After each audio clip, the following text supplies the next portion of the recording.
me. Who sent you? Hello, Johan. Hello. Please subscribe. Please watch. All that stuff. Give it a like.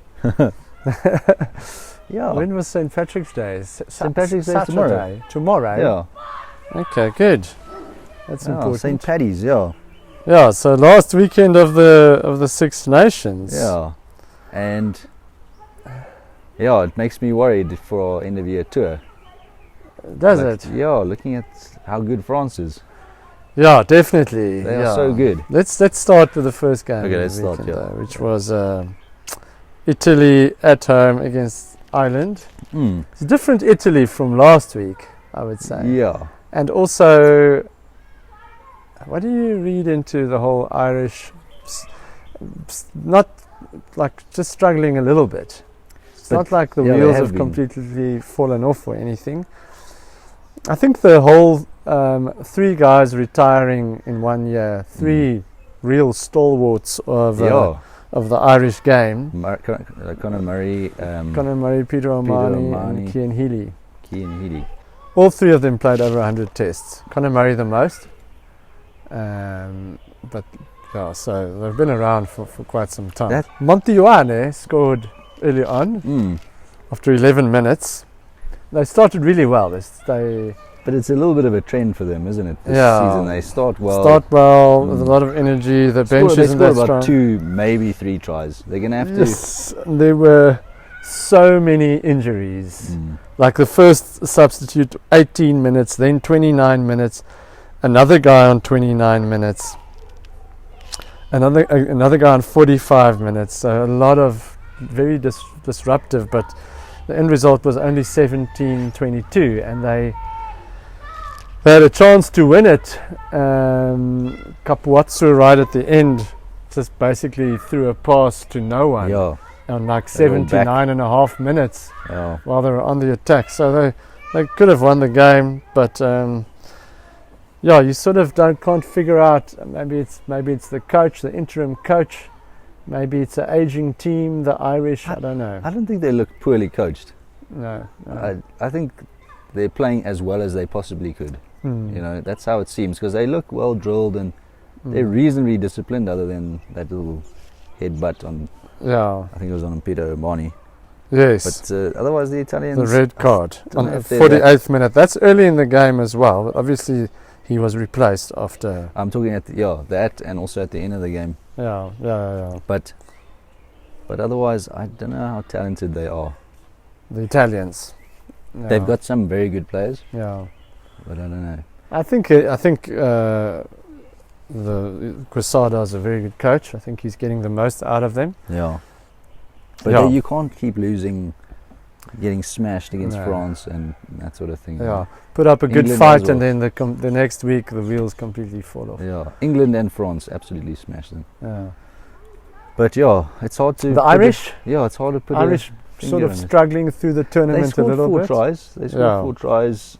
So obviously the scoreline flatters Italy a little bit because who was kicking? Dan Sheehan hat-trick, Wilco hat-trick. Jack Crowley missed what is it? 3? Yeah, I missed quite a few. Or 2. Yeah. So I mean, 28. What would it have been? 28-17 is a little bit better, but also not by by Ireland's standards. Yeah. Not all 3 Sheehan's tries weren't converted, so no conversions there for his hat trick. So he basically only converted the very first try of the game by Hugo Keenan. After that, he missed all his kicks. Yeah. Which is kind of, considering how France and England smashed Italy, I think Ireland will be a little bit worried, but maybe it's like a rebuilding thing for the next World Cup, or I don't know. Apparently statistics wise they're quite a force in Italy. Well, I won't call it a force, but better in Italy than anywhere else. Obviously, as most teams are. But they were really horrendous last week against France. I mean, that was embarrassing. That was like men against boys. Okay. Yeah, and those guys, they'll be missed. Like you say, Conor Murray's sort of not been the number 1 now for quite some time. Peter O'Mahony's still been in the mix. And Cian Healy also sort of not, but But losing a guy like Conor Murray, even though he hasn't been number one, yeah, it's like he's a legend of Irish still rugby. amazing. Like, Yes, to- when he to was bring at him his on, yeah, you know, when he was at his best, I'm thinking of the Chicago test against the All Blacks. yeah. Yes, I think he scored a was try in brilliant. that game, an amazing try. Yeah, And I remember his try against the Lions in for the Lions Yeah. against the All Blacks in 2017 yeah, in the second test. That was a great try that almost Yeah. it almost killed my then baby.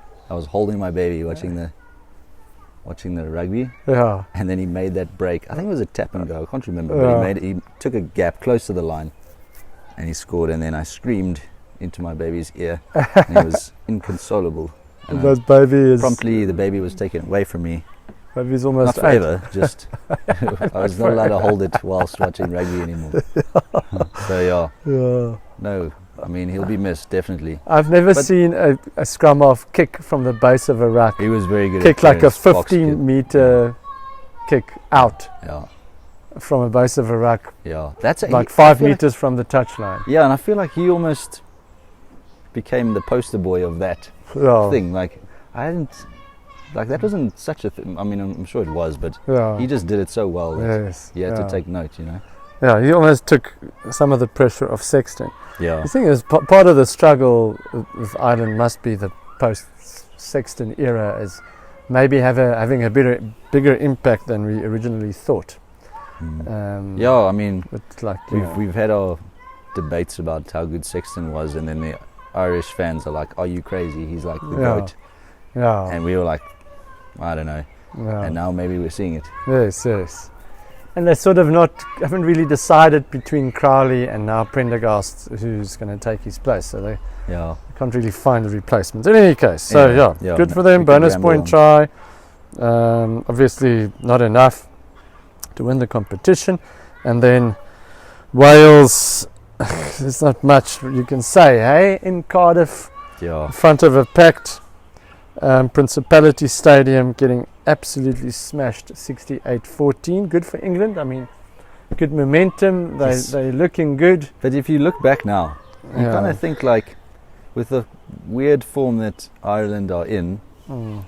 maybe England will be a little bit disappointed with that loss to Ireland.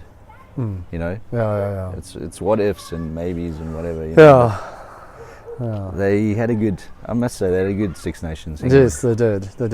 This is an island that was there for the taking, I think. Mm. Like you said, yeah.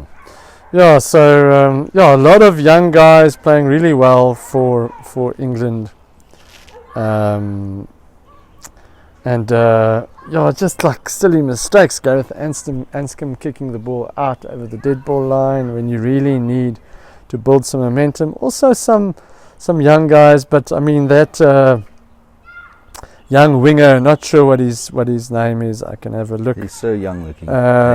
Yes, yeah, they They had two guys that he could pass to, and he was sort of tried to offload it in the tackle and ended up not passing to either of them or giving like a bad pass. It's things like that completely break your spirit. And But losing Louis Rees-Zammit is like, yeah, they should have offered him more money. Like that guy Yeah. is so good.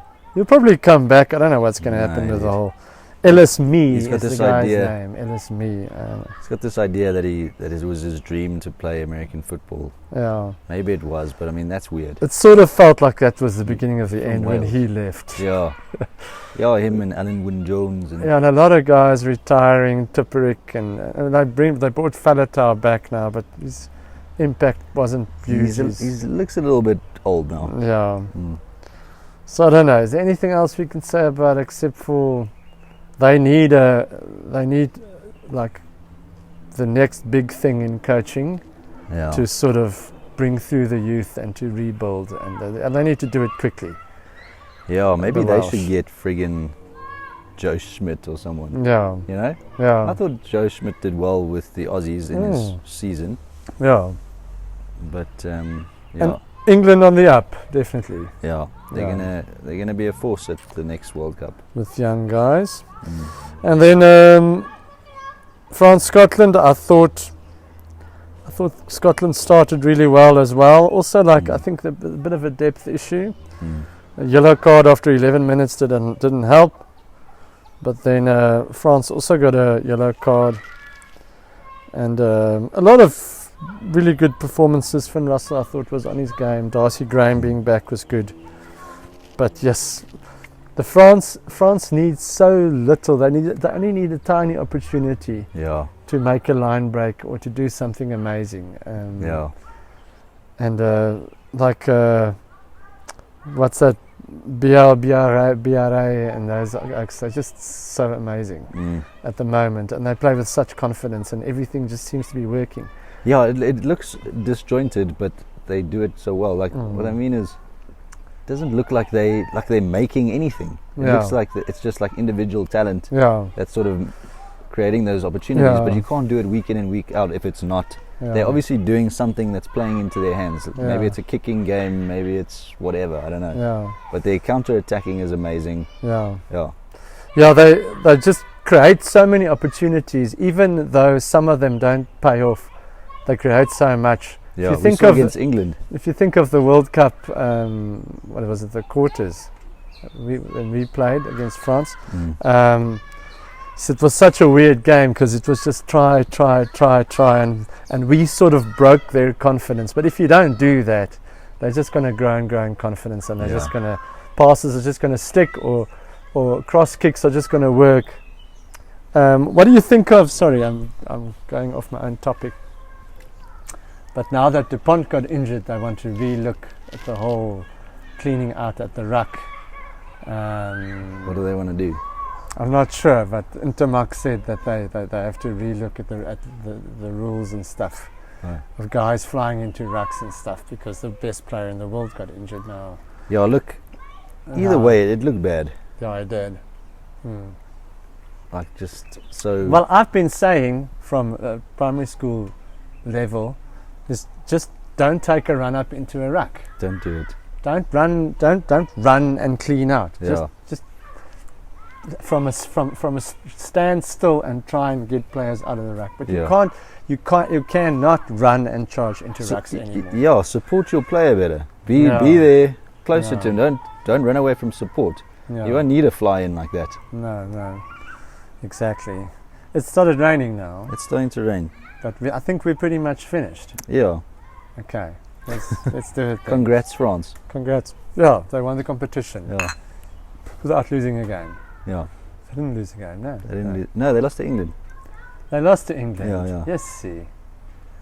It was actually a very interesting competition if you think of it, that France actually lost a game. Look at the last three. I mean, the top three guys. Yeah. For Ireland to come third, then it must have been a tough competition. Yeah, very cool. Okay. All right, cheers. Cheers.